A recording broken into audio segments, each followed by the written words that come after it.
نبی پاک فرماتے ہیں دو قسم کا سرمایہ جس کو ملا اسے کائنات کی ہر نعمت مل گئی. اور حضور نے فرمایا میں اپنے غلاموں کو نصیحت کرتا ہوں یہ دو دولتیں ایسی ہیں جو اللہ سے مانگا کریں. صبح و شام رب کریم سے ان دو پیسوں کا سرمایہ کا اس خزانے کا سوال کریں. یہ مل گئے تو تمہیں ہر شے مل گئی. یا رسول اللہ وہ کون کون سی چیزیں ہیں؟ فرمایا ایک جس شخص کو اللہ نے معاف کرنے کی دولت عطا کر دی, جو معاف کرنے لگ گیا, جس کی طبیعت میں درگزر آ گیا, جو معاف کرنے لگا, غلطیاں معاف کرنے لگا, جس کو ایک دولت یہ مل گئی.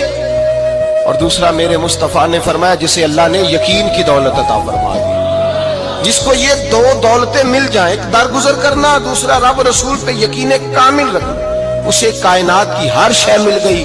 میرے نبی پاک نے فرمایا جب بھی دعا مانگو خدا سے یہ دو نعمتیں مانگا کرو.